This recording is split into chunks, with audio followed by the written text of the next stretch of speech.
Sun pictures தயாரிப்பில் director Lokesh Kanagaraj அவர்களுடைய இயக்கத்தில் சூப்பர் ஸ்டார் ரஜினிகாந்த் அவர்கள் நடிச்சிட்டு இருக்க திரைப்படம் தான் கூலி திரைப்படம். கூலி திரைப்படத்தில் பாலிவுட் நடிகர் அமீர் கான் ஒரு முக்கியமான ஒரு ரோல்ல நடிச்சிட்டு இருக்காரு.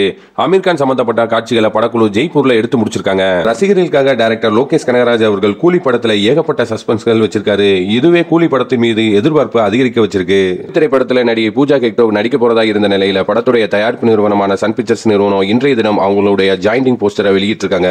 நடிகை பூஜா ஹெக்டே கூலி படத்துல ஒரு பாடலுக்கு குத்தாட்டம் போட்டிருக்கதா ஒரு தகவல் வெளியாயிருக்கு. கூலி படத்துல தலைவர் அவர்கள் தேவா என்ற கதாபாத்திரத்துல நடிச்சிருக்காரு. மாதிரியான சூப்பரான சினிமா செய்திகளை உடனுக்குடனே நீங்க தெரிஞ்சுக்கணும் அப்படின்னா மறக்காம நீங்க வாய்மை விழும் சேனலை சப்ஸ்கிரைப் பண்ணிக்கங்க. இந்த வீடியோ பிடிச்சிருந்துச்சுன்னா ஒரு லைக் பட்டனை தட்டி விட்டுருங்க. அடுத்த ஒரு சூப்பரான சினிமா அப்டேட்டோட உங்களை சந்திக்கிறேன். நன்றி, வணக்கம்.